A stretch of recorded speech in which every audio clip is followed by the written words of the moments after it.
మీరు ఇంజనీరింగ్ చేశారా? జాబ్స్ కోసం సెర్చ్ చేస్తున్నారా? 3600 మందికి పైగా స్టూడెంట్స్ కి జాబ్స్ వచ్చేలా చేసిన code Gnan 100 days software course లో జాయిన్ అవ్వండి. మీ కెరియర్ ని బిల్డ్ చేసుకోండి. హాయ్ హలో నమస్తే welcome back to Suman T. ప్రస్తుతం మనతో పాటు ఉన్నారు ఫ్యామిలీ కౌన్సిలర్ రజనీ రమ్మ గారు. నమస్తే మ్యామ్. నమస్తే నవీన. మ్యామ్, నేను ఒక ఆర్టికల్ చదివాను. అందులో ఏంటంటే అబ్బాయిల కంటే అమ్మాయిలకి డిజైర్స్ ఎక్కువ ఉంటాయి, కోరికలు ఎక్కువ ఉంటాయంట. అబ్బాయి అనుకోండి ఎక్స్ప్రెస్ చేయగలుగుతాడు, కానీ అమ్మాయి ఎక్స్ప్రెస్ చెయ్యదు. కానీ అబ్బాయి కంటే అమ్మాయికి ఎక్కువ ఉంటుంది డిజైర్ అనేది. అంటే ఇది ఎంతవరకు కరెక్ట్ అంటారు? ఒప్పుకోవచ్చు అంటారా దీన్ని? అంటే ఒకటి చెప్పుకుంటారు, ఆడవాళ్ళు చెప్పకుండానే అన్నీ తెలుసుకోవాలి. అంటే నాకు పట్టు చీర కావాలని, మొన్న చీర బాగుంది అంటే కొనుక్కురావాలి. నిన్నే ఒక అబ్బాయి చెప్పాడు నాకు ఈ మాట. అది బాగుంది ఇది బాగుంది అంటే ఆహా అని ఊరుకుంటారు. అసలు అది కాదు, తీసుకురావాలని. తీసుకురాకపోతే ఇంట్లో చాలా హాట్గా గొడవలు చేయటము, ఏదో గొడవ చేయడము, సామాన్లు ఇసురు కొట్టడం లాంటివి జరుగుతాయి అని.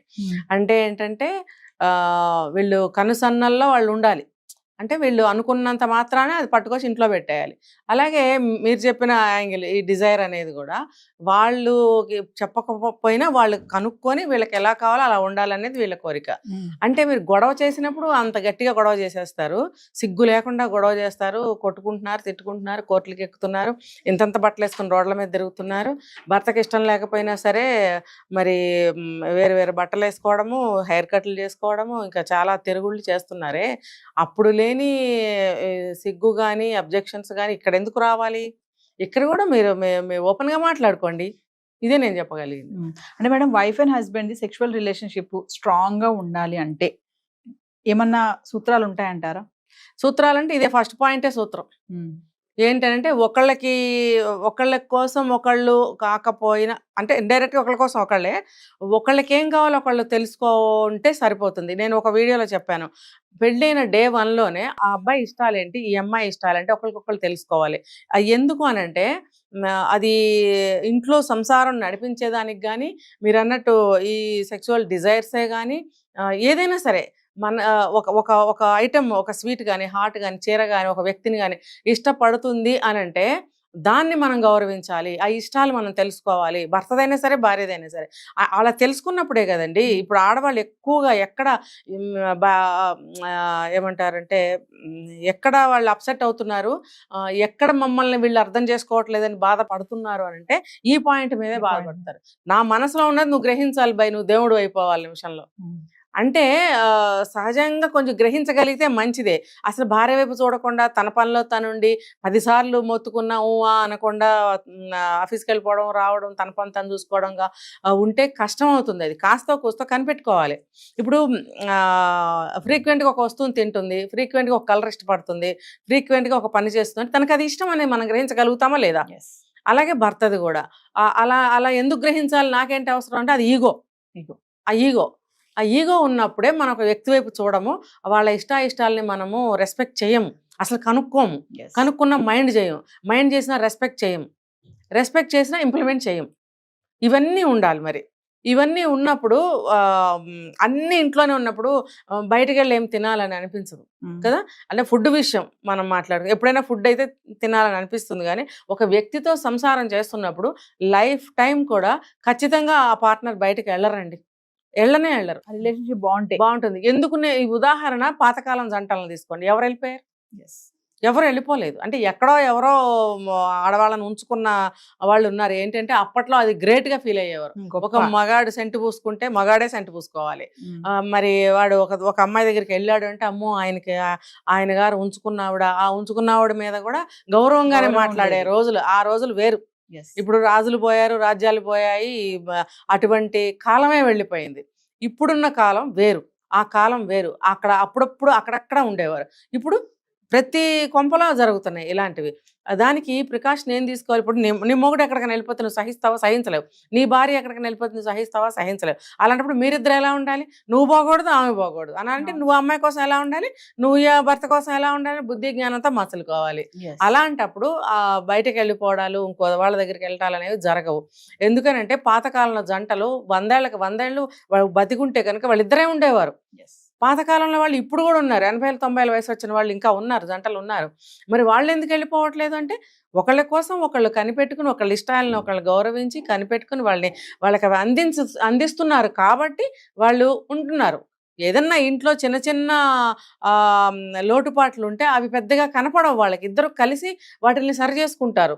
ఇప్పుడు ఇంట్లో డబ్బు ఉండదండి, భార్య ఏదైనా సేవింగ్స్ చేస్తే ఆ కష్టాన్ని ఆ డబ్బుతో గట్టెక్కుతున్నారు. ఈవెన్ మా వయసులో వాళ్ళు కూడా భార్యలు దాచిపెట్టిన డబ్బు ఉంటే భర్తకి ఇచ్చి దీన్ని కట్టండి ప్రస్తుతానికి మీరు ఉన్నప్పుడు ఇద్దరు, కానీ ఇద్దరం కలిసి సేవ్ చేసేది ఇంటి కోసమే కదా. ఇప్పుడు ఆయనకు ఒక 50,000 1,00,000 అప్పు ఉందండి, ఈవిడ దగ్గర ఏదో కొంత డబ్బు ఉంది, ఇది తీసుకెళ్ళి దానికి ఇవ్వండి అని అంటే కొంత మనకి బరువు తగ్గుతుంది కదా ఆ వ్యక్తికి.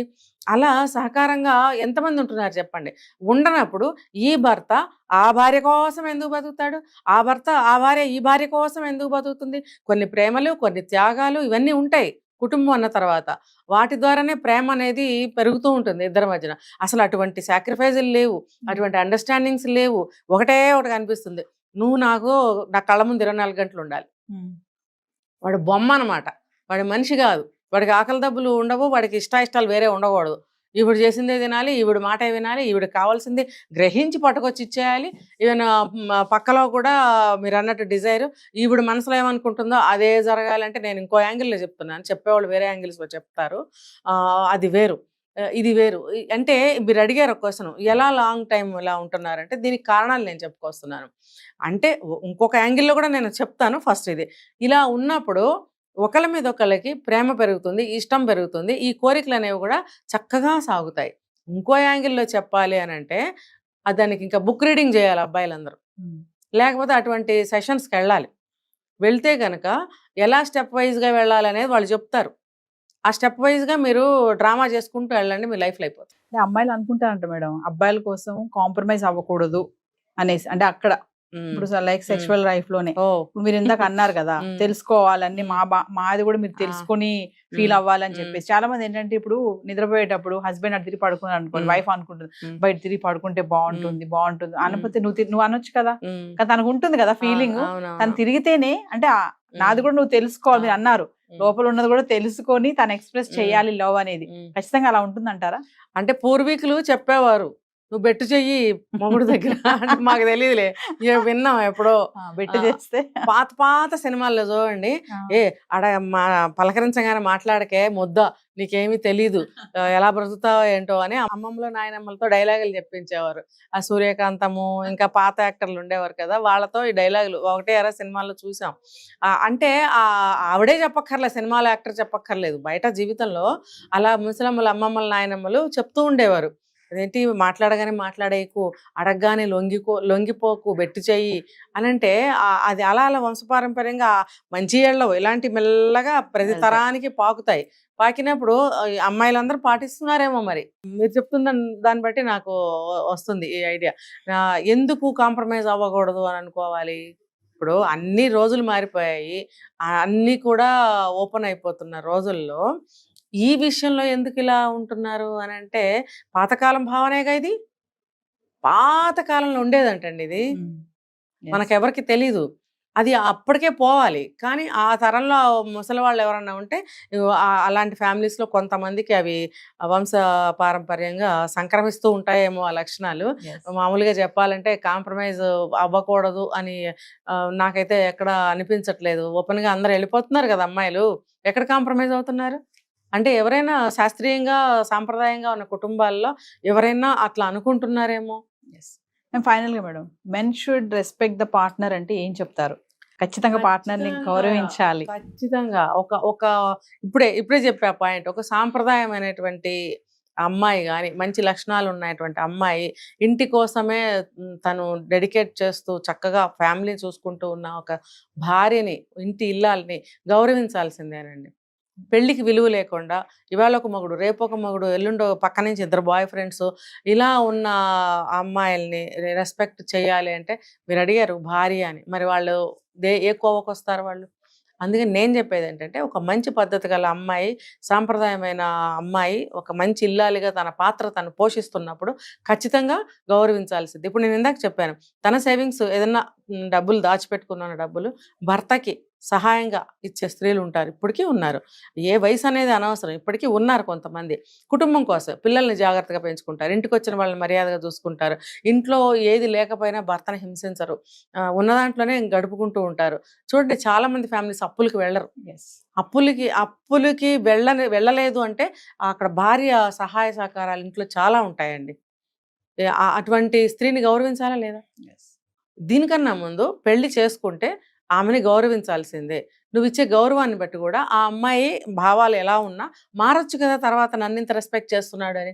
అంటే ఇప్పుడు ఈ రోజుల్లో అమ్మాయిలు మేమెందుకు కాంప్రమైజ్ అవ్వాలి, మేమెందుకు సారీలు చెప్పాలి అనుకుంటున్న ఈ రోజుల్లో డే 1 నుంచి ఫస్ట్ స్టెప్ నుంచి కూడా భార్యను గౌరవించడం మొదలు పెడితే అటువంటి భావాలు ఉన్న అమ్మాయి మారే ఛాన్సెస్ కూడా ఉంటాయి. తను కూడా తిరిగి రెస్పెక్ట్ ఇవ్వగలుగుతుంది. కాబట్టి ఫస్ట్ నేర్పవలసింది, మన ఇంటికి తీసుకొచ్చాం కాబట్టి అమ్మాయికి అన్ని నేర్పుకోవాలి. నేర్చుకుంటే మంచిదండి, నేర్చుకోకపోతే మనం ఏం చేసేది లేదు. చాలా మంది నేర్చుకోవటం లేదు. ఎందుకు నేర్చుకోవాలి?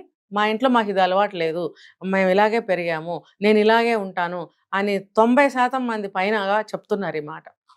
ఇంకా మరి ఇది వాళ్ళే నిర్ణయించుకోవాలి, ఎవరికి రెస్పెక్ట్ ఇవ్వాలి, ఎలా ఇవ్వాలి, ఎంత ఇవ్వాలి, ఇచ్చిన రెస్పెక్ట్ని మనం ఎలా నిలబెట్టుకోవాలని అమ్మాయిలు. కానీ ఇది వాళ్ళు ఆలోచించుకుని నిర్ణయించుకుని ఫాలో అవ్వాల్సి ఉంటుంది. Thank you.